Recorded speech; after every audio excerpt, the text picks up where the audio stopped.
आता आपण सुरुवात करूया. तुमच्या बागेमध्ये वेगवेगळे पाहुणे आले असतील ना आता. वेगवेगळ्या गोष्टी. आता ऋषिकेश सरांच्या इथे नागतोडा झालेला दिसला मला, त्यांनी पाठवला. पाहुणे ऑर्गॅनिक म्हटलं की या सगळ्या गोष्टी आपल्याकडे येणार. तर आपण कीड नियंत्रण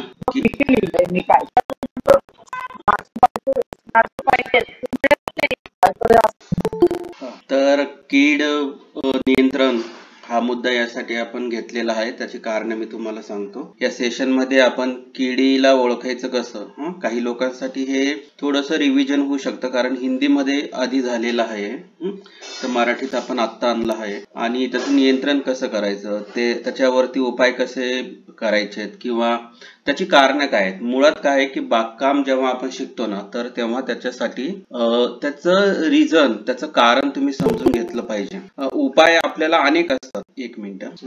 उपाय अनेक असतात आणि उपायांनी आपल्याला त्याच्यावर कंट्रोल करता येतो. पण मुख्य जी गोष्ट असते की आजार का होतो, म्हणजे एखादं आपलं जर डोकं दुखत असेल तर डोकं का दुखतं हे शोधलं पाहिजे. ते खरं शिकणं असतं किंवा त्यावर खरं उपाय करणं जे असतं, तो खरा उपाय आपण शिकतो. बरेचदा मंडळी मला आपण अनेक याच्यामध्ये पण सांगत असतो की रील्स मध्ये किंवा मला प्रश्न विचारले जातात की याच्यावर उपाय सांगा. ऍक्च्युली उपाय भरपूर आहेत. ऑर्गॅनिक पण आहेत, इनऑर्गॅनिक असतात किंवा आणखी काही आहेत, ते तर मी सांगणारच आहे. पण ऍज अ कोर्स मेंबर म्हणून आपल्याला जेव्हा शिकण्यासाठी आपण इथे आलो आहोत, तर प्रत्येक गोष्टी मागचं व्हाय, रिझन हे आपण समजून घेतलं पाहिजे. जोपर्यंत रिझन आपण समजून घेत नाही एखाद्या गोष्टीचं, तोपर्यंत आपण त्याच्या खोलात गेलेलो नाही आहोत, हे लक्षात घ्या. आणि एकदा तुम्हाला रिझन कळालं की मला वारंवार ठेस का लागते, मग दगड येतात का मध्ये, किंवा मग त्याच्यावर उपाय म्हणून बुटं घालायची का, की मग अगदी त्याला म्हणतात की पायघड्या टाकून चालायचं का, नाही. आपण त्याचं कारण असं शोधतो की आपलं पाऊल उचललं जात नाहीये, आपलं पायात कुठेतरी अटकतोय. मग तो का अटकतोय याच्यावर आपण विचार करू. तशीच गोष्ट आहे गार्डनिंग. जेव्हा आपण शिकतो तेव्हा नेहमी व्हाय ही गोष्ट, म्हणजे व्हाय म्हणजे का हा समजून घ्यायचा. आणि तोच आपला ऍज अ कोर्स मेंबर म्हणून फार महत्वाचा आहे. वर्षभरा अखेर तुम्ही जेव्हा इथून शिकून जाल किंवा त्याही नंतर तुम्हालाही जोडून राहायचं असेल, काही हरकत नाहीये. काही लोक लाईफ टाईम पण असतात आलेले आहेत सोबत. तर पण माझा मुख्य जो उद्देश आहे की तुम्हाला याचं रिझन काय आहे, हे याचं अनालिसिस करायला शिकणं, याचं कारण तळापर्यंत जाणं, तर त्याचा उपयोग आहे. जसं एखादा शिक्षक असतो की मुलगा नापास होतंय तर का होतंय हे आपण बघितलं पाहिजे, ना की मग त्याच्यावरती वेगवेगळे क्लासेस लावा आणि मग मार द्या, धपडशा दाखवा किंवा आणखी त्यांना काही आमिष दाखवा. हा उपाय नाही त्यावर. तर मुळात हे का होतं हे शोधणं आणि ती शोधण्याची प्रवृत्ती तुमच्यामध्ये तयार करणं, ती शोधण्याची ॲबिलिटी तयार करणं, हे ऍज अ कोर्स कोच म्हणून माझं काम आहे. आणि तुम्ही पण वारंवार ह्या गोष्टी जेव्हाही कॉल कराल तेव्हा मला विचारलं पाहिजे की सर हे का होतंय असं. उपायाला तुम्ही सांगता, उपायासाठी आपण रेकॉर्ड व्हिडिओ वगैरे सगळे ठेवलेलेच आहे, त्याबद्दल काही म्हणणंच नाही. परंतु हे नेहमी विचारलं गेलं पाहिजे की हे का होतंय, याच्या मागे मुख्य कारण काय आहे. आणि तो अनुभव मला तुमच्यासोबत शेअर करायला आवडतो, कारण आपण ऍज अ कोर्स मेंबर म्हणून इथे शिकायला आलेला आहात. तर आता मी तुम्हाला सगळ्या गोष्टी सांगतो. आपल्या चर्चेचे जे मुद्दे असणार आहे, सेशनची गरज तर माहितीच आहे की आपण सेशन, आता पावसाळा आलेला आहे, सगळीकडे हिरवगार झालेलं असतं. निसर्गात प्रचंड मुबलक प्रमाणात सगळ्या जीवांसाठी, सगळ्या किडींसाठी मुबलक प्रमाणात अन्न तयार होतं. आणि जेव्हा अन्न भरपूर प्रमाणात तयार होतं तेव्हा किडी पण भरपूर प्रमाणात तयार होतात. किडी मीन्स अनेक जीव जंतू तयार होतात. आणि याच्यातून त्या जी गोष्ट आहे की एक ज्याला आपण म्हणतो ना की जैवचक्र किंवा जीवस्य जीवनम, आपण एक जीव दुसऱ्या जीवावरती आधारित ती जैव साखळी तयार होते. अन्न साखळी आपण त्याला म्हणू शकतो. तर ती प्रचंड प्रमाणात एक पहिला पाऊस पडला की तिथून ती सुरुवात होते. आणि आपल्याला माहिती आहे पहिला पाऊस आता पडून 1 महिना जवळपास झालेला आहे. ऍक्च्युली उशीर जरी झाला असला तरी निसर्गासाठी 1 महिना हा भरपूर वेळ आहे. आणि याच्यामध्ये भरपूर प्रचंड प्रमाणात किडी उपलब्ध होतात. आता आपण नशीबवान का आहोत याच्यामध्ये ऍज अ कोर्स मेंबर म्हणून किंवा ऍज अ ऑर्गॅनिक जेव्हा आपण करतो, आपण नशीबवान का आहोत, कारण आपली बाग इतरांच्या शेतात जे काही केमिकल वगैरे मारलं जातं किंवा इतरांच्या बागेत जे काही केमिकल्स मारले जातात त्यांच्यापेक्षा आपल्याकडे त्या किडींसाठी चांगलं चविष्ट अन्न मिळतं कारण त्याच्यावर ना केमिकल असत ना काहीच राहत नाही आणि ना कडू लागत ना विषारी असतं काहीच नसतं. तर आपण नशिबाने यासाठी आहोत किंवा आपण अन्नदाते आहोत की ते आपल्या घरी जेवायला आले आहेत. तर आपण ह्या सेशन मधून म्हणून ह्या सेशनची गरज आहे की हा विषय आपण सखोलतेने समजून घेतला पाहिजे. दुसरं जे आहे की किडीचे प्रकार कोणकोणते असतात. आता जसं वनस्पती शास्त्र ही प्रचंड मोठी शाखा आहे. आपण अगदी त्यातला भाग घेतलेला आहे. आपण काय शिकवतो की कसं प्लांट जगतं एवढाच एक गोष्ट आपण घेऊन शिकवतो आहोत तरी आपल्याला वर्षभर कमी पडतं. त्याच्या सोबतीला असतं की किडी म्हणजे किडीचं शास्त्र हे फार वेगळं आहे. इन्सेक्ट सायन्स हे फार वेगळं आहे. त्यांचं बिहेवियर असेल, त्यांचं गंध सोडायचं असेल, त्यांचा आवाज काढायचा असेल, इतकं प्रचंड खोलात आहे. म्हणजे त्याच्यासाठी जर कोणी आवड असलेली एखादी व्यक्ती असेल तर माझ्यासारखं त्याच्यामध्ये पूर्ण वेळ देऊन मग त्यातून आपलं पूर्ण ज्याला आपण म्हणू शकतो की आवडच तयार होईल आणि त्यातून एक चांगल्या गोष्टी लोकांना शिकवण्यासाठी त्याद्वारे तयार होऊ शकतील. पण ही शाखा अगदी वेगळी आहे. पण आता आपण ही जी शाखा आहे म्हणजे इन्सेक्ट जे सायन्स आहे ते आपण थोड्यापुरतं बघणार आहोत. आपल्याला जे गरजेचं आहे तर हे जे किडीचे प्रकार आहे ते आपण बघणार. किडीचं नियंत्रण बघणार आहोत. आपण म्हणतोय की किडीचं नियंत्रण आणि नष्ट करणं ह्या दोन वेगवेगळ्या गोष्टी आहेत. कंट्रोल, पॉप्युलेशन कंट्रोल आणि पॉप्युलेशन नष्ट करणं. रासायनिक शेतीमध्ये किडींना मारलं जातं, नष्ट केलं जातं. त्याचा काय परिणाम होतोय आज आपण बघतोय. आणि ऑर्गेनिक मध्ये किंवा नैसर्गिक पद्धतीने आपण त्यांना नियंत्रित करतो की नाही तुमची 1000 संख्या होणार आहे ना तुम्ही 550च राहा किंवा इथून नाही ही जागा तुमची नाहीये तुमची जागा रस्त्याच्या पलीकडच्या असलेल्या झाडावर आहे असं आपण सांगतो म्हणजे त्यांना तसं कृती करायला लावतो. तर त्यांचं नियंत्रण आपण करत असतो, नष्ट करत नाही. नष्ट करणं हा केमिकल वाल्यांचा सगळ्यांचा हेतू आहे. हेतू म्हणजे त्यांनाही कळायला लागलं आता की आपण काय करतोय. गांडूळ नष्ट करणं, मुंग्या नष्ट करणं, एकही बिना किडीची भाजी खाणं म्हणजे खूप चांगली खाणं असं काही नाही. पूर्वी आपल्याकडे पोपटाने खाल्लेलाच पेरू आपण खात होतो. आज तसं नाही चालत. इतकंसं असलं की लगेच घाबरायला होतं.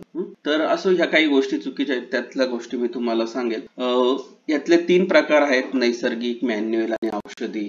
ते आपण तुम्हाला सांगणार आहे याच्यामध्ये. सेशन थोडं मोठं होईल, डेप्थ होईल. तुम्हाला नोट्स काढायचे तर नोट्स काढा किंवा रेकॉर्ड तर मिळूनच जाईल तुम्हाला. हे बघा किती सुंदर कीड असते आणि इतक्या सुंदर सुंदर किडी बघायला मिळतील. म्हणजे मी काही दिवस माझ्याकडे तो भिंगाचा काच असतो ना तोच आणून ठेवलेला होता. म्हणजे तो फुटला नंतर माझ्याकडनं. पण अगदी बारीकातली बारीक ती कीड मी बघायचो, मला आनंद वाटायचा. तर या सेशनची गरज काय आहे जसं मी थोडक्यात तुम्हाला सांगितलं पण आणखी थोडंसं आपण एक बघूया. प्रकृतीचं चक्र तयार होतं म्हणजे सुरुवात होते ह्या सगळ्या गोष्टीला. अनेक जीव तयार होतात, अन्न मुबलक प्रमाणात तयार होतं, वातावरण चांगलं असतं, कुंद वातावरण असतं म्हणजे खूप थंडी पण नसते. आज आपण घरात बसलो असेल, बाहेर पाऊस थांबलेला असेल तर आपल्याला थोडंसं गरम होतं. पण अगदीच गरम होतं उन्हाळ्यासारखं असं पण नाहीये. तर हे सगळं अनुकूल वातावरण तयार होतं आणि उबदार वातावरण ज्याला म्हणतो, वाम ज्याला उबदार म्हणतो, तर उबदार वातावरण हे सगळ्या किडींसाठी पोषक असतं. म्हणजे ज्या काही किडी अस्तित्वात असतात त्यांच्या पुनर्जन्मासाठी, आणखी संख्या वाढवण्यासाठी, त्यांची किडी म्हणजे पुढची पिढी जन्माला घालण्यासाठीचे सगळं वातावरण अनुकूल होऊन जातं. पर्यायाने म्हणजे खायलाही भरपूर असतं म्हणून सगळ्या गोष्टी होतात. आणि निसर्गाचा एक पॅटर्न ठरलेला आहे शेवटी की पाऊस आला की अनेक किडी येणार, त्यांना खायला मिळणार. त्यांचं एक पुनर्जन्माचं किंवा पुनर्जन्म म्हणजे परत परत वेगवेगळ्या किडींना जन्म देण्याचं जे काही सायकल आहे त्याचा एक DNA, त्याचा एक फॉर्मॅट ठरलेला आहे. म्हणजे कोणतेही पक्षी, कोणतीही किडी अगदी उन्हाळ्यात किंवा अगदी थंडीत जन्माला येतील असं नाही. जे अन्न जेव्हा यायचंय, जे ठरलेले तेव्हाच ते येतात.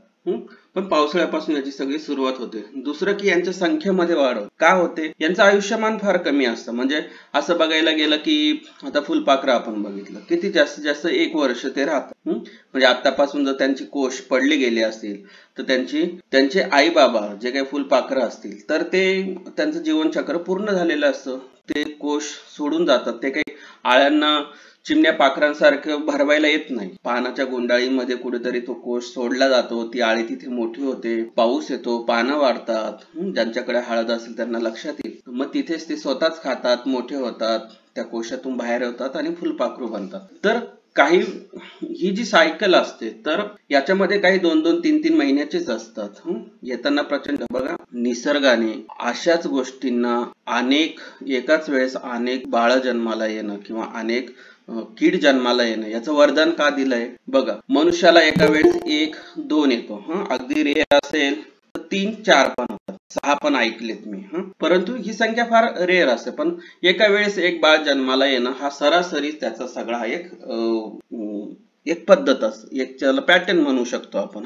तो एक नियम आहे, एका वेळेस एक बाळ जन्माला येणं, त्याच्यासाठी 9 महिने लागणं. परंतु बाकीच्या किडींना त्यांचं आयुष्यमानच कमी असल्यामुळे त्यांच्या एकतर संख्येत प्रगतीने दुपटीने वाढ का होते, कारण त्यांचं आयुष्यमानच कमी असतं. बघा, त्यातला एखादी कीड जर निसर्गाच्या अन्नचक्रातून जर निसर्गातून नष्ट झाली तर किती भयानक परिणाम होऊ शकतात हे आपण कोविडच्या याच्यामध्ये अनुभवलं आहे. भले कोविडचा जो जीवजंतू आहे तो कुणी माणसाने आर्टिफिशियल तयार केला असेल, वेगवेगळ्या थेरीज मांडल्या जातात की हिमालयात आता बर्फ वितळतोय, मग तिथल्या खालच्या सगळ्या हजारो वर्षापूर्वी दडून बसलेला एखादा जीव मग विकसित झाला आणि मग तो सगळा हवेतून प्रसार झाला, किंवा चीननं तयार केला, अनेक गोष्टी आहेत त्याच्यामध्ये. पण आपण सगळ्या गोष्टी जर हे केल्यात, मग काही लोक जगलीत, काही लोक दगावलीत, याचं कारण काय? मग काही लोक जगलीत तर याचं कारण काय? त्यांच्यामध्ये अशी काही पॉवर होती, असे काही बॅक्टेरिया होते, असे काही जीवजंतू होते की त्या बॅक्टेरियांना त्यांनी आपल्या शरीरात प्रवेश करू नाही दिला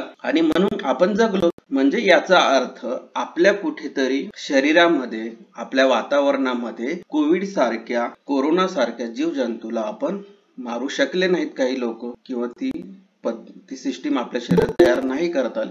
याची कारण अनेक आहेत. पण जीवस्य जीवन, मित्र कीटकही असतात, शत्रू कीटकही असतात त्याच्यामध्ये.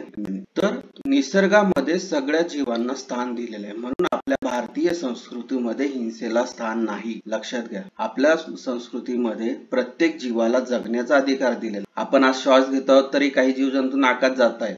जैन धर्मातले इथले कोणी आपले पार्टिसिपंट असतील तर ती लोक सातत्याने आपल्या नाकाला रुमाल किंवा कापड बांधून ठेवतात, कारण जीवजंतू जायला नको. तर आपण इतका सूक्ष्म विचार आपल्या हिंदू संस्कृतीमध्ये झालेला आहे. तर तो हाच आहे की जीव ही साखळी आहे, हे जैव साखळी. तर यांच्या संख्येमध्ये प्रचंड प्रमाणात वाढ होते. ऑर्गॅनिक मध्ये ही समस्या राहणारच आहे. तुम्ही असं म्हणू नाही शकत की आता आपण तर ऑर्गॅनिक करतोय, ऑर्गॅनिक मध्ये ताकद आहे किडीला दूर ठेवणं. म्हणजे आता मी उद्या एक व्हिडिओ टाकणार आहे, माझ्याकडे जंगल झालंय, माझ्या टेरेसवरती पूर्ण काही दिसत नाही पलीकडे, आणि प्रचंड उगलेलं आहे मस्तपैकी. का? मला माहितीये, आपल्याला माहितीये की एक जंगलामध्ये एक जर इकोसिस्टीम तयार झाली, सगळ्या वनस्पती एकमेकांसोबत वाढल्या, तर कीड लागतच नाही मुळात. पण तुमच्याकडे कीड येण्याचे अनेक कारणे जे असतात, जोपर्यंत ते तुम्ही ओव्हरकम करत नाही, त्यातलं रिझन तुम्ही समजून घेत नाही, तोपर्यंत ती समस्या राहणार आहे.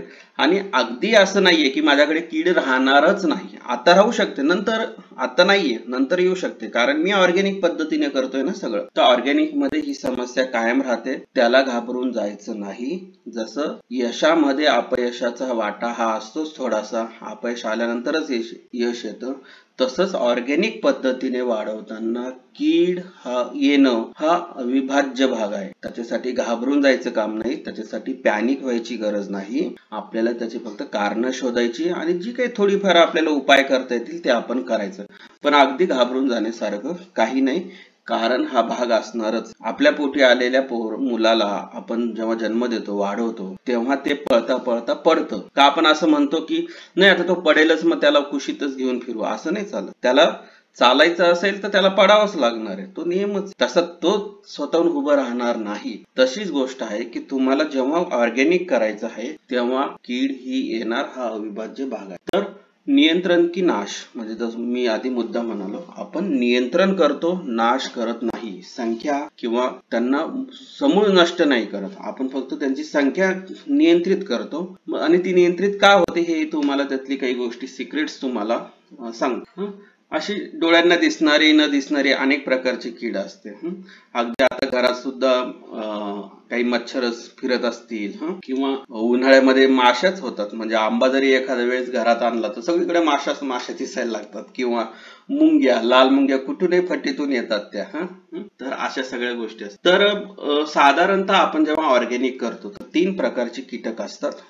एक असतं बीटल्स, दुसरं असतं बग्स आणि तिसरं असतं कॅटरपिलर्स. आता या 3 गोष्टी काय काय आहेत ते मी तुम्हाला सांगतो. सर्वसाधारण म्हणजे याची वर्गवारी आणखी करायला गेलं तर खूप आणखी वाढू शकते, पण आपल्याला समजेल एवढ्या त्या गोष्टींमध्ये मी तुम्हाला सांगतो. तर 3 असतात आणि जेव्हा आपण बोलतो तेव्हा या सगळ्यांवरती जे उपाय होतात ते सारखेच होतात. कारण कीड जी असते ही उग्रगंधाला नेहमी घाबरते. बघा, आपल्या तोंडावरती जर कोणी स्ट्रॉंग स्मेल असलेला एखादा अत्तर असेल किंवा काही स्प्रे आपला मारला तर आपल्याला गुंगी येते, ज्याला आपण म्हणतो की चक्कर येऊन पडू शकतो. याचं कारण काय आहे की आपले जे सेन्स असतात हे त्या वायूमध्ये किंवा त्या गंधामध्ये असा काही गंध असतो किंवा असा काही वायू असतो की जो आपल्या आतल्या ह्या ज्या संस्था आहेत, मज्जासंस्था असेल, मेंदू असेल, ते सहन नाही करू शकत आणि आपण चक्कर येऊन पडतो आणि परत उठून बसतो. कारण आपण मोठे असतो, परंतु छोटे कीटक जे असतात ना यांचं तर डायरेक्ट म्हणजे हे स्वतःहून चक्कर येऊन पडतातच, पण त्यांच्या प्रजनन क्षमतेवर सरळ परिणाम होतो. म्हणजे त्यांची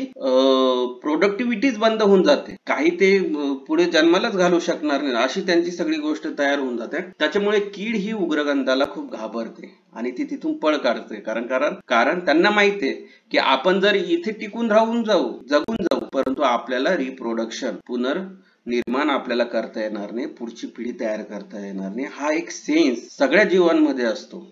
आपल्याला वाटतं आपणच हुशार आहोत, असं नाहीये. खूप हुशार आहेत सगळेच हुशार आहेत. आपापल्या पद्धतीने ते काम करत असतात. तर बीटल्स म्हणजे काय की बीटल्स म्हणजे असा एखादा कीड जो 2 सेंटीमीटर, 3 सेंटीमीटर, 1 इंच, 2 इंच असतो, पण त्याला एक टणक कवच असतं, ज्याला आपण अगदी असं मारू नाही शकत किंवा असं दाबलं पकडलं तर असं पिचपिचित नसतं. त्याला एक कवच असतं. तर आणि खूप कलरफुल असतात. हे आता हे सगळे ओरिजिनल आहेत याच्यामध्ये तुम्हाला माहितीसाठी. आणि बीटल्स हे मुख्यतः बरेच आपले मित्र पण असतात. तर याच्यामध्ये व्याख्या जी केली आहे की बीटल्स म्हणजे काय की भुंगा म्हणून भुंग्यासारखा जो कीड असतो, वेगवेगळे प्रकार येतात. तर हे कीटक असतात, त्यांच्या पंखांना कवच असतं किंवा एक साधारण असं भुंगा बघा, असं जेव्हा तो पंखे हलवतो किंवा इथून तिथे उडून जायचं असतं तेव्हा एक हेलिकॉप्टर सारखा आवाज पण येतो त्याला. कारण त्याचं कवच जे असतं किंवा त्याला जे पीस असतं, पीस हे पक्ष्यांना असतात पण त्याचे जे पंख असतात हे थोडेसे हार्ड असतात.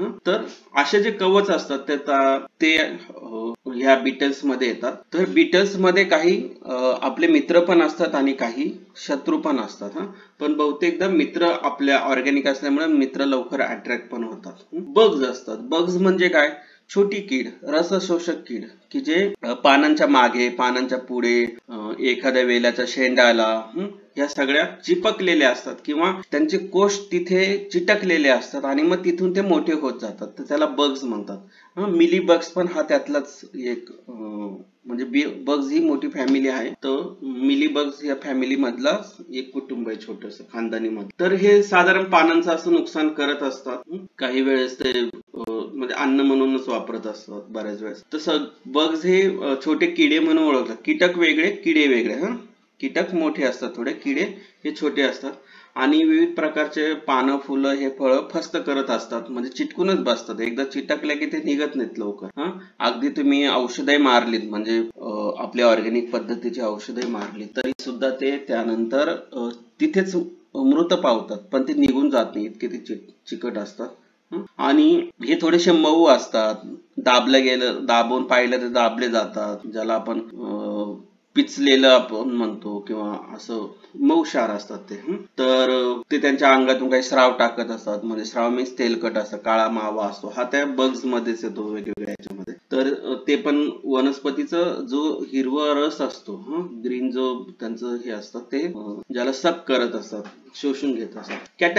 कॅटरपिलर्स म्हणजे आळ्या, वेगवेगळ्या प्रकारच्या आळ्या, अगदी पानं खाणाऱ्या आळ्यापासून तो फुलपाखरांच्या आळ्यांपर्यंत असे सगळे असतात. जितके रंगीबेरंगी तुम्हाला आळी दिसली की समजायचं की हे फुलपाखरू असेल, पतंग असेल, काही ना काही. आता हे फुलपाखरू आहे ना, परंतु 2 रंगाचे दिसले समजा तर समजायचं हा पतंग आहे. पतंग म्हणजे मोठे पंख असतात त्याला आणि ते असे प्रकाशाकडे उड्या मारत असतात. पण ते सुद्धा एक आळीतलाच कोश असतं. तर याला कॅटरपिलर, आळ्या. याच्यामध्ये अनेक आहेत, काही काटेरी असतात, मग ते अगदी आपल्याला खाजव पण येते याची सगळी. तर नेहमी आपण बागेत ह्या गोष्टी करताना तुमचं ऑब्झर्वेशन इतकं स्ट्रॉंग झालं पाहिजे की काय झालंय आणि काय नाही झालंय, कोणती कीड आहे. आपल्याशी म्हणजे माझ्याशी जेव्हा बोलाल तुम्ही की बग होते की कॅटरपिलर्स होते, तर ही गोष्ट वर्गवारी आपल्याला करता आली पाहिजे. तर कॅटरपिलर्स म्हणजे आळ्या म्हणून ओळखलं जातं. लार्वा असतात, छोट्या छोट्या आळ्यांच्या अवस्थेत असतात. या फुलपाखराच्या किंवा पतंगाच्या आळ्या असतात. काही आळ्या फक्त म्हणजे सगळ्यांचीच फुलपाखरं किंवा सगळ्यांचेच पतंग बनतील असं नाही, काही फक्त असतातच, आळ्याच असतात त्या. त्यामुळे वनस्पतींना मोठे नुकसान होतं, कारण ते खाऊन टाकतात. बरेचदा त्यांच्या शरीरावर केस, विषारी केस असतात, काही वेळेस काटे असतात, पण हे मऊ लुसलुसीतच असतात तसे. बऱ्याच आळ्यांना पक्षी खात नाही, कारण काटे आणि ते केस असल्यामुळे खात नाही. पण ज्या फुलपाखरांच्या आळ्या वगैरे असतात तर त्यांना ते मटकवतात, त्यांच्यासाठी नॉनव्हेजचं छान जेवण असतं पक्ष्यांसाठी. तर असं वेगवेगळं सगळं कॅटरपिलर्स असतात. तर आपण ह्या 3 गोष्टी आपण बघितल्या. ही 3 गोष्टींची वर्गवारी. आता कीड नियंत्रण का करायचं? तर पानांचं एक नुकसान करतात, पानं खाऊन टाकतात, फळांचं नुकसान करतात, फळांमध्ये जाऊन बसतात. आता फळमाशी असते, छोटीशी असते अगदी बारीक, ती जाऊन बसते. किंवा एखादी माशी, फुलपाखरा याची म्हणतो मधमाशी सारखी एक माशी असते, थोडीशी 1 सेंटीमीटर असते.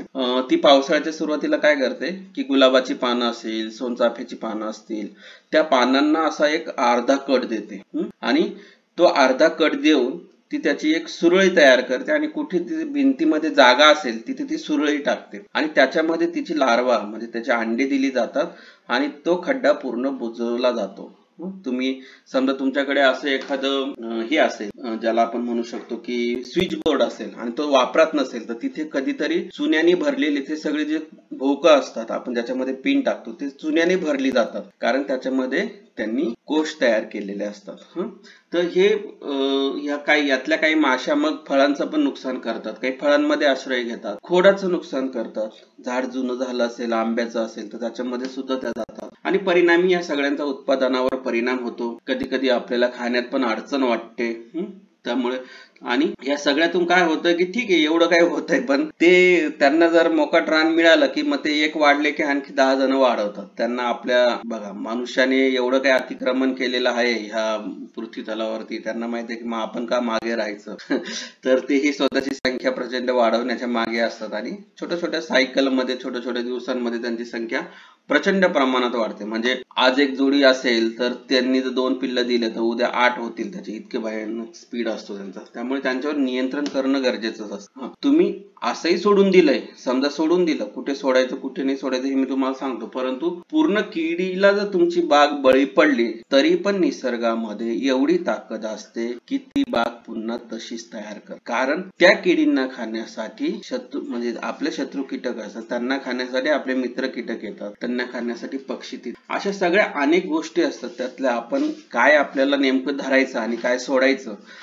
हे जेपर्यंत, जसं आपण म्हणतो ना की बाळ जसं मोठं होत जातं आणि मग आपल्याला कळतं की आता किती काळजी घ्यायची आणि किती नाही घ्यायची हे आपोआप कळत जातं, ज्याला आपण पालकत्व म्हणतो. तसंच बागेचंही पालकत्व असतं. तुम्ही जसं जसं काही गोष्टींकडे किती आपण इंटरफेअर करायचं, किती सोडून द्यायचं, हे जोपर्यंत तुम्ही ते आपल्याला सरावाने वर्षभरात हे तुम्हाला सरावाने जसं किंवा माझ्याशी बोलताना कळेल, तेव्हा तुम्ही त्यातले पालक होत जातात. आपोआप ते कळायला लागतं आपल्याला. म्हणजे विचार जर करत असाल तुम्ही की आज काय शिकलो, काय आपल्याला नवीन गोष्ट कळाली, असं जर असेल तर नक्कीच ही गोष्ट तुम्हाला लवकर समजून येईल. तर आता यांना नियंत्रणाचं का आपण तर बघितलं की का नियंत्रित करायचंय, नाश करायचा नाही त्यांचा, तर नियंत्रित का, तर नियंत्रित करायचे 3 प्रकार आहेत.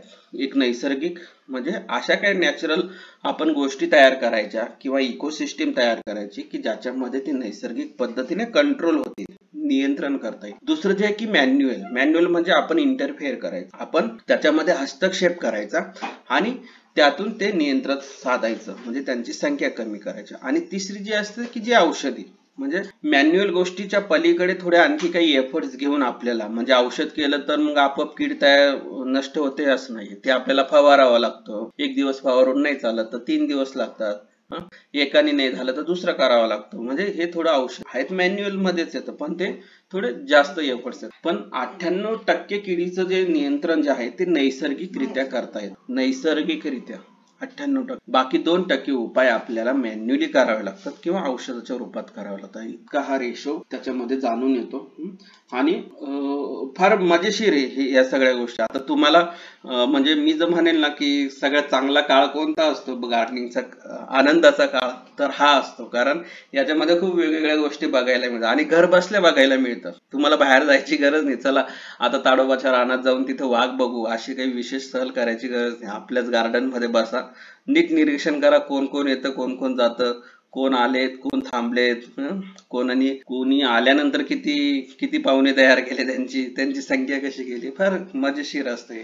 तर आमचे एक फ्रेंड आहेत, फक्त फुलपाखराच्या आळ्या वाढवतो बस, बाकी काही नाही. ते फुलपाखरं आळ्या आणायच्या, त्यांना वेगवेगळं काय काय खाऊ लागतं ते सगळं घेऊन यायचं, डब्यांमध्ये ठेवायचं, वाढलं की सोडून द्यायचं. इतकं छान ते गोष्टी असतात. आणि आपल्या घरात जर लहान मुलं असतील तर निसर्गाला समजून निसर्ग त्यांना समजून सांगणं, निसर्गाच्या जवळ त्यांना नेणं हे फार गरजेचं असतं. आणि त्याच्यासाठी आपल्याला म्हणजे हा कालावधी फार महत्वाचा असतो. म्हणजे मी तुम्हाला एक उदाहरण देतो. आता एक दोन गोष्टी सांगतो.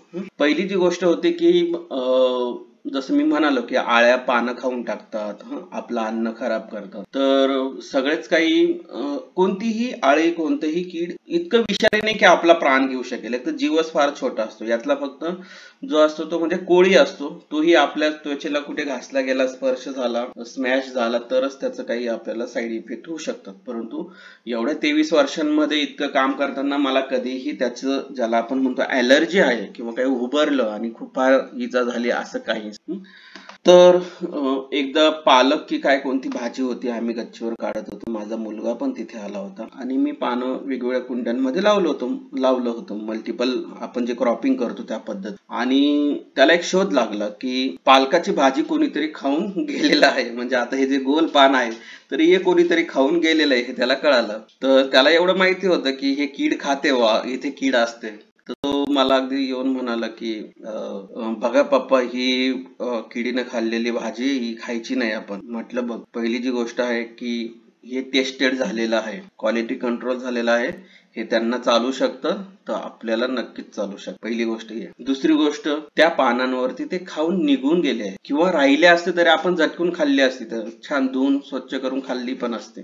पण आता ते नाहीये, तर आपण ती बिंदास खाऊ. तर एवढं जेव्हा ही गोष्ट त्याला समजून सांगतानाही मलाही फार आनंद वाटला की ही गोष्ट आपण अशा रीतीने सगळी कव्हर करू शकतो. आणि आम्हाला आज काही वाटत नाही. आम्ही फक्त एवढंच करतो की त्या पानावर कीड नाहीये ना, कीड काढण्यासारखी असेल तर ठीक आहे, नाहीतर ते पान पुन्हा आपण कंपोस्टिंग मध्ये टाकू शकतो, त्याचं काहीच हे नाही. तर अशा अनेक गोष्टी असतात. दुसरी जी गोष्ट आहे की ती किडीच्या संदर्भात आहे की एक राणी होती आणि तिचं राज्य होतं अनेक देशांवरती, किंवा ती साम्राज्यच होतं. तर उन्हाळ्याचे दिवस आले की वेगवेगळे राजे त्यांना भेटी पाठवायचे. काय, आंब्याच्या पेट्या वगैरे यायच्या. तर तिच्याकडे ते साधारण 500 पेट्या दर वर्षाला जमा व्हायच्या आंब्याच्या. तर एक दिवस काय झालं की तिला फक्त 250 पेट्या मिळाल्यात आंब्याच्या. आणि मग ती म्हणाली की असं का, तर बाकी त्यांनी एक कमिटी नेमली की असं का भाऊ 250 पेट्या का, म्हणे आंबेच कमी आलेत, म्हणे पक्ष्यांनी खूप खाल्लेत आंबे त्याच्यामुळे आंबेच कमी आलेले आहेत. मग ती फतवा काढते की सगळे पक्षी मारून टाका म्हणे,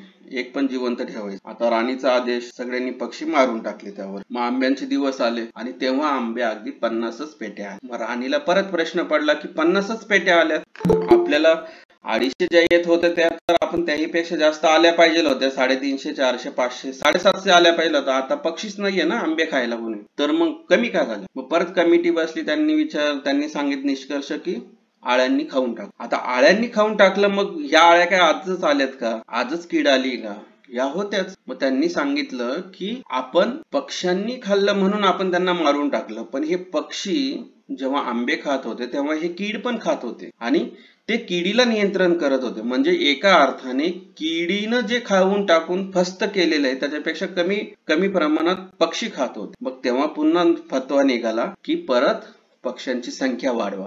ही चीन मधलीच गोष्ट आहे वाटतं, ही खरी गोष्ट आहे खरं म्हणजे. मग त्यांनी पुन्हा ते पक्षी वाढवायला सुरुवात केली. आणि इतकं महत्व आहे म्हणजे पक्षी, आपल्याला वाटतं पक्ष्यांनी खाल्लं संपवलं किंवा किडीनी खाल्लं संपवलं, पण ऍक्च्युली ते सुद्धा इतर किडींना कुठेतरी कंट्रोल करत असतात. तर ही जी गोष्ट आहे की जीव जीवस्य जीवनमे, एक जीव दुसऱ्या जीवावर जगतोय, आपल्याला त्यांना नियंत्रित करायचं. तर याच्यातला नैसर्गिक जो उपाय आहे तो म्हणजे तीव्र गंधाच्या वनस्पती आपल्या बागेमध्ये लावायच्या. तीव्र गंधाच्या वनस्पती म्हणजे काय? तुळस, बेजिल, मोहरी, सदाफुली, या गोष्टी लावायच्या.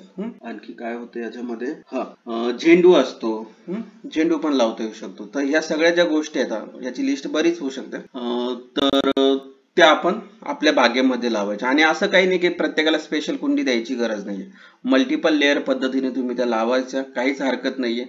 सगळ्याच कुंड्यांमध्ये लावलेली आपल्या जे काही प्लांट आहे ते फलदायीच असले पाहिजे, सगळी फळच आली पाहिजे असं नाही गृहीत धरावं. जसं की आपण रोज काम करतो, प्रत्येक ऍक्टिव्हिटी आपल्याला ज्याला आपण म्हणतो का की नाही त्याच्यातून पैसा जनरेट झाला पाहिजे, असं नसतं. काही गोष्टी आपण आपल्यासाठी करतो, काही गोष्टी आपल्या कुटुंबासाठी करतो, काही गोष्टी आपण शेजाऱ्यांसाठी करतो, काही गोष्टी आपण निसर्गासाठी करतो. तिथे तुम्हाला कोणी विचारणार नाही की तुम्ही काय केलं आज देशासाठी, निसर्गासाठी, पर्यावरणासाठी काय केलं, कोणी विचारत नाही, पण आपण ते करतो.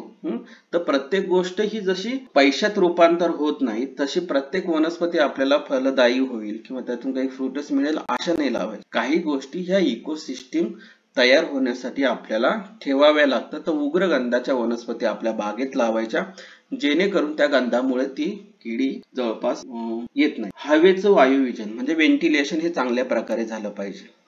बरेचदा काय करतो की आता बघा, कीड का निर्माण होते? ती होते उबदार वातावरणामुळे. ऑलरेडीच वातावरणात उबदारपणा आहे, त्यात तुम्ही काही कुंड्याच्या कोपऱ्यात नेऊन ठेवल्यात, तिथे ऊन लागत नाही मातीला किंवा वारा लागत नाही, तर अशा वेळेस कीड तिथे जाणार.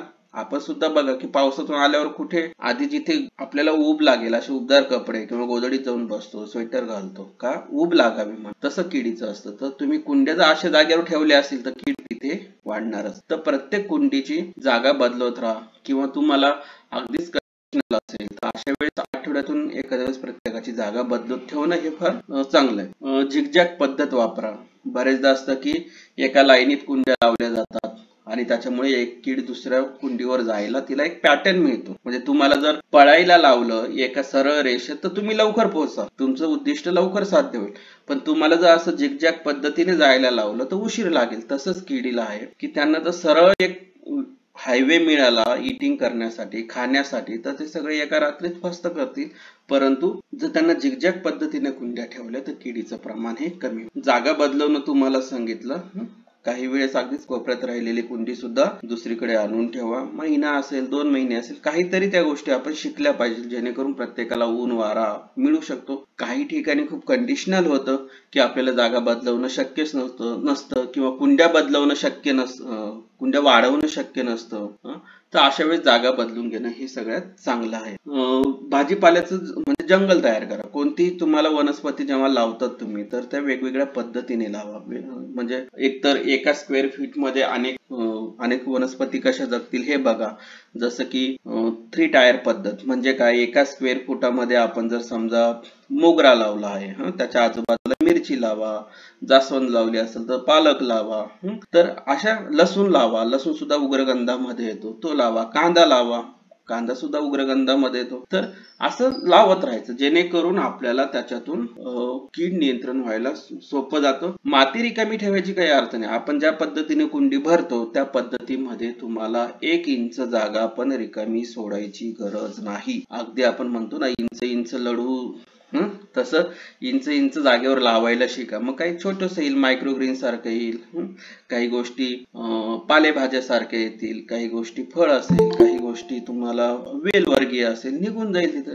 असे अनेक वेल असतात की जे 1-1 फुटावर झाले तरी त्यांना फळ येऊ शकतात. मग ज्याच्यावर कीड पडली आहे शक्यतो त्याच्यावरच उपचार करायचा, सगळ्यांवरती करत नाही बसायचं. आता होतं काय याच्यामध्ये की बरेचदा काय होतं की आपल्याला जसं आता आपण छोटं प्लास्टिक आता खायला शिकलो आहोत, म्हणजे पार्लेजी मधून, मिठामधून मायक्रो प्लास्टिक आपल्या पोटात जात आहे, किंवा मायक्रो केमिकल्स जे आहेत. आता कोणी जर मांसाहार करत असेल, ऑक्सिटॉक्सिन, दूध मांसाहार नाही करायची गोष्ट सोडून द्या, पण दूध आपण जे पितो, हार्मोन्स वाढीचं ऑक्सिटॉक्सिनचं इंजेक्शन दिलं जातं, ते अधिक प्रमाणात आपल्या शरीरात जातं. गोळ्या खाणं ॲलोपॅथीच्या, हे सुद्धा केमिकलच एक प्रकार. तर आपण जसं आपली पिढी आता आपल्याला कळायला लागलंय, की आपल्या शरीराला कळायला लागलं आपल्याला म्हणण्यापेक्षा, की नाही हे पण खावं लागणार आहे किंवा याच्याशी ऍडजस्ट करावं लागणार आहे, तसं प्राण्यांच्या पिढ्या सुद्धा थोड्या थोड्या प्रमाणात पॉइझन असेल, कडू असेल किंवा काही ज्या गोष्टी असतात त्याला अडॉप्ट करतात, सवय करतात, आणि आज पचवलेलं विष हे पुढची पिढी दुपटीने पचवायला शिकते. म्हणजे ती नॅचरलच गोष्ट आहे. जसं की उदाहरण तुम्हाला सांगायचं, की विदर्भामध्ये मागच्या लॉकडाऊनच्या आधी की नंतर एक बातमी आली होती, की इंडोसल्फान की काही कोणती तरी गोष्ट होती, त्यांनी ती फवारली आणि त्याच्यामुळे तिथले 7 ते 8 शेतकरी दगावलेत फवारताना. आता मला सांगा, 20 वर्षापूर्वी 30 वर्षापूर्वी जेवढं काही तुम्हाला इंडोसल्फानची जी तीव्रता होती, त्याची डेन्सिटी आपण म्हणतो, की अमुक एका झाकणामध्ये 10 लिटर पाणी तेव्हा तयार होत होतं, ते किडीवरती मारत त्यांनी आज इंडोसल्फान सुद्धा त्यांना पॉवरफुल बनवावं लागलं, जास्त पॉवरफुल. कारण तेवढ्या 10 वर्षामध्ये किंवा 20-30 वर्षामध्ये किडींनी सुद्धा ते विष पचवायला सुरुवात केली. झालं काय, ते औषध मारल्यामुळे कीड मेली नाही, माणसं मेलीत, पण किडी मेल्या नाहीत, कारण त्यांच्या पिढ्यांनी ते अडॉप्ट करायला सुरुवात केली. तर अशा वेळेस काय करायचं, की जितकं माइल्ड असेल, मी तुम्हाला नेहमी सांगतो, की जितकं तुम्हाला डायल्यूट करून फवारता येईल ना तेवढं फवार. तुम्हाला मेडिसिनलच्या पद्धती माहिती असतील, की एक ॲलोपॅथी असते, नॅचरल असते, आयुर्वेदिक असते, दुसरी होमिओपॅथीमध्ये बारीक अशा साबुदाण्यासारख्या गोळ्या असतात. आणि तुम्हाला सांगतो त्याच्यामध्ये काय असतं, पॉइझनच टाकलेलं असतं, सापाच्या दाताचं म्हणजे सापांचं विष टाकलेलं असतं काही आजारांसाठी, आणि माणसं बरी होतात का? कारण त्या शास्त्रज्ञाचं असं म्हणणं आहे, की तुम्हाला बरं करण्यासाठी त्या पॉइझन मध्ये पॉवर आहे, पण ते तुम्ही कब्बर नाही घेऊ शकत, किंवा असं चला 10 ग्रॅम घ्या, मिलीग्रॅम चला पिऊन घ्या, असं नाही. तुम्हाला अगदी माइल्ड 1 ml मध्ये कितीतरी गोळ्या, 30 दिवसाच्या गोळ्या तयार केल्या आणि आजार बरे होतात. तशी जी गोष्ट असते, की मी तुम्हाला सांगतो, की जितकं माइल्ड तुम्हाला मारता येईल ना बागेमध्ये, त्या कसं असतं, की बघा कसं सांगू, की मला एखादी गोष्ट म्हणजे एखादा तीव्र गंध आला तर माझं शरीर लगेच रिस्पॉन्ड करेल आणि ते अडॉप्ट पण करेल. पण मला सातत्याने बारीक जर गंध येत राहिला तर मी हे होऊ शकतो, मी वैतागू शकतो. पुरुष मीन्स मनुष्य प्राण्यांपेक्षा मनुष्य प्राणी याला वैतागू शकतात, तर कीड तर याला प्रचंड वैतागतात, कारण त्यांना तो सेस अधिक असतो. त्यामुळे जेव्हाही तुम्ही नीम ऑइल नाही, फरक आहे, नीम अर्क माराल तेव्हा तो डायल्यूट करून मारला पाहिजे, किंवा जी औषधं तुम्ही तयार कराल. लोक पहिल्यांदाच काय करतात, कॉन्सन्ट्रेट मारून देतात, कीड त्याला अडॉप्ट झालेली असते, मग मारा, नंतर किती मारा ते काही त्याला फरक पडत नाही, आणि आपण काही जास्त त्याचं डेन्सिटी किंवा तीव्रता वाढू शकत. तर करताना किडीवर, जिथे कीड असेल त्याच्यावर नियंत्रण करा, किंवा मारताना ते माइल्ड करा. मुख्यतः कीड येण्याचं कारण जे असतं, की पाणी जास्त देणं किंवा पाण्याचं सॅच्युरेशन होणं, मुळांजवळ पाणी साठणं, माती नेहमी ओली राहणं, हे जे असतात हे मुख्य कारण. पाणी कंट्रोल करायला शिका. जसं आपण शिकतो, जसं जसं मोठे होत जातो, कुठे बोलायचं, कुठे नाही बोलायचं, किती ताणायचं, हे जसं कळायला लागतं आपल्याला, तशीच गोष्ट आहे, की झाडांना पण पाण्याचा किती ताण द्यायचा, किती सहन करू शकतात, किती द्यायचं हे कळायला. उठलं की चला पंक्तीत बसल्यासारखं सगळ्यांना एकत्र वाढायची गरज नाही. प्रत्येक झाडाची तहान वेगळी आहे, आणि आपण ज्या पद्धतीने कुंडी भरायला सांगतो त्याच्यामध्ये तर ते पाण्याचा ताण सहन करू शकतात 2 दिवस 3 दिवस. उन्हाळ्यात थोडंसं कंडिशनल होतं, तर ही गोष्ट. तर नैसर्गिक उपायांमध्ये मित्र कीटकांची संख्या वाढवणे हे गरजेचं आहे. मित्र कीटक म्हणजे तुमच्या मधमाशा कशा येतील, मुंग्या कशा येतील, गांडूळ कसं तयार होईल, आपण ती ऑलरेडी एक इनबिल्ड आपण कुंडी भरण्याची जी व्यवस्था केली तीच त्यासाठीच आहे. गांडुळांची संख्या वाढणं, बरेचसे गांडूळ मातीमधले विषाणू खाऊन टाकण्याचं काम सुद्धा गांडूळ करून टाकतात. आपल्याला वाटतं ते फक्त खत तयार करतात किंवा माती चावतात, असं नाहीये. ती एक, ज्याला आपण असं म्हणतो ना, एक भट्टी अशी, ती नैसर्गिक अशी एक भट्टी, अशी क्यूब आहे, की ज्याच्यामधून ती माती गेल्यानंतर ती शुद्ध होऊनच येणार. ती माती, मला माहित नाही आता तुम्ही गांडूळ किती बघितलेत किंवा ते गांडूळांची माती किती माहित, पण चविष्ट लागते ती माती. तर बघा, कधी हिंमत झाली तर खाऊन बघा. तर असं सगळं जे आहे, तर हे नैसर्गिक उपाय आहेत. पूर्णतः आपण ते कुठे याच्यामध्ये आपल्याला काही जास्त करायची गरज नाही. मित्र कीटक कोणकोणते असतात, मुंग्या असतात, बिटल्स असतात, म्हणजे हे लेडी बग असतात, याला बग म्हणतात, पण ते एक कीटकांमध्येच येतं ते. मधमाशा असतात, भुंगे असतात, वेगवेगळे फुलपाखरं असतात. अगदी फुलपाखरं मोठे झाल्यानंतर तर काही खात नाही, ते वाढीपर्यंतच असतात. गांडूळ असतात. शक्यतो सगळेच एकत्र नांदू द्यावेत. जसं समाजामध्ये अनेक प्रकारची लोक आपल्या समाजात नांदत असतात, गुण्यागोविंदाने राहतात. तो एक नैसर्गिक नियम आहे. आपण निसर्गाला अडॉप्ट केले तर सगळ्यांनाच अडॉप्ट केलेलंच आहे. आता मॅन्युअली उपाय काय असतात की जुना जो टूथब्रश असतो ज्याच्यावरती कीड असेल त्याला ते घासून काढणं. काही किडींना हाताने उचलून फेकू शकतात. तुम्हाला अगदी सुरुवातीला भीती वाटत असेल तर ग्लोव्हचे 1-2 ग्लोव्हचे जोड मागून घ्या ऑनलाईन, ते तुम्हाला मिळून जातील. काही वेळेस खूप कीड असेल, होत नसेल तर मग पानं काढून टाकायची सरळ, ती दुसरीकडे फेकून द्या किंवा कंपोस्टिंग मध्ये टाकून द्या. स्वच्छता राखणं गरजेचं आहे. नुसतं डोळ्यांना सुख मिळते म्हणून चला कुंड्या वाढवूया आणि मग त्याला त्याच्यात लावूया असं नाही. आपल्याला काही गोष्टी प्रॉपरली तयार कराव्या लागतात. जसं की बाळ जन्माला आलं तर त्याचं करावंच लागणार आहे. तुम्ही असं नाही म्हणू शकत की नाही आता आमची काही जबाबदारी नाही, असं नसतं. सगळं त्याचं रडणं, हागणं, मुतणं सगळं काढावंच लागतं असं म्हणणार नाही, किंवा त्याच्या पुढच्या आयुष्याची जबाबदारी पण आपल्याला घ्यावी लागते. हा एक भाग आहे. तसंच तुम्ही बाग जर फुलवत असाल तर प्रत्येक वेळेस मेड सर्वंटच असेल असं नाहीये, किंवा ते आपल्या मनासारखं काम करतील असं पण नाहीये. तर अशा वेळेस आपल्याला ते स्वच्छता करणं, प्रॉपर कुंड्यांच्या कडा ब्रश टाकून स्वच्छ करणं. जिथे रंगरंगोटी असेल, आता पावसाळ्यात शक्य नाहीये पण आता दिवाळी येईल तर त्यावेळेस रंगरंगोटी करणं. जी गोष्ट शक्य असेल थोडंसं, आपल्याला कोणी कंपल्शन नाही केलं, आपल्या मनासाठी. आपल्याला एखाद्या कुंडीमध्ये रोप आलं, एखाद्या कुंडीनं आपल्याला झाड दिलं, भाजी दिली, साधी गोष्ट आहे की समजा मला कोणीतरी काही वस्तू दिली तर मी त्याला रिटर्न गिफ्ट देतो का, एक रिवाज असतो. किंवा कोणी आपल्याला भाजी आणून दिली शेजाऱ्यांनी तर आपण काय करतो, रिकामी वाटी देत नाही, आपण त्यांनाही भाजी देतो. किंवा नसेल भाजी, नसेल काही तर काहीतरी चिवडा असेल घरात, चवमेवा असेल ते तरी भरून देतो. निसर्ग पण तुम्हाला जेव्हा एखादं फुल देतो तेव्हा तुम्ही त्याला परत काय देतात, त्या झाडाला हात लावतात का, थँक्यू तरी म्हणतात का?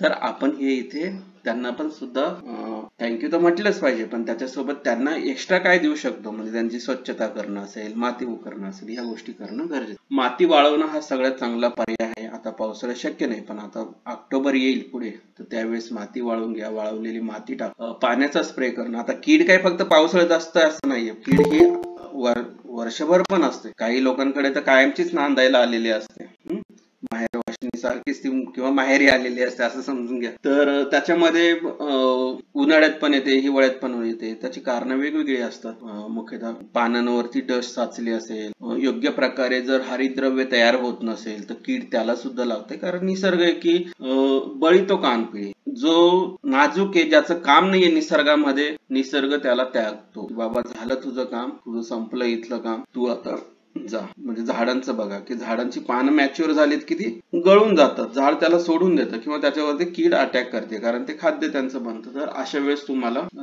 पाण्याचा स्प्रे करणं गरजेचं असतं. लाईट ट्रॅप असतात, बॉटल ट्रॅप असतात, ते मी तुम्हाला सांगतो. येलोस्टिक पॅड्स असतात मॅन्युअल उपायांमध्ये. कांड्यांचं धूप असतं, म्हणजे अगरबत्त्या आपण लावू शकतो किंवा धूप लावू शकतो कधीतरी आपल्या बागेमध्ये. आता यातली सगळ्या गोष्टी मी तर नाही करत, कारण मी सगळं इतकं असं करतो ना की त्याच्यामध्ये एक पद्धतीने झाडं लावतो. मी तुम्हाला उद्या व्हिडिओ.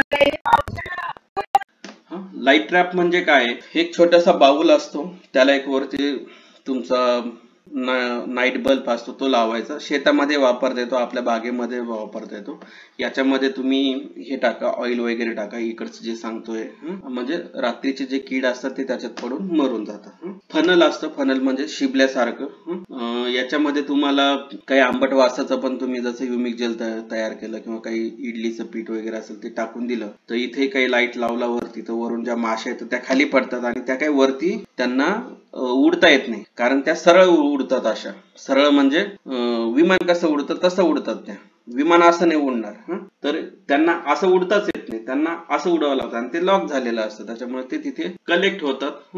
याचं पण एक सायन्स आहे, ते तुम्हाला सांगतो की याच्यामध्ये शत्रू कीटक जे असतात ते 6 ते 10 वाजेपर्यंत कार्यरत असतात संध्याकाळी, रात्री म्हणजे अंधार पडल्यावर. पण 10 वाजेनंतर हा लाईट बंद करायचा, कारण 10 वाजेनंतर मित्र कीटकांची संख्या येते.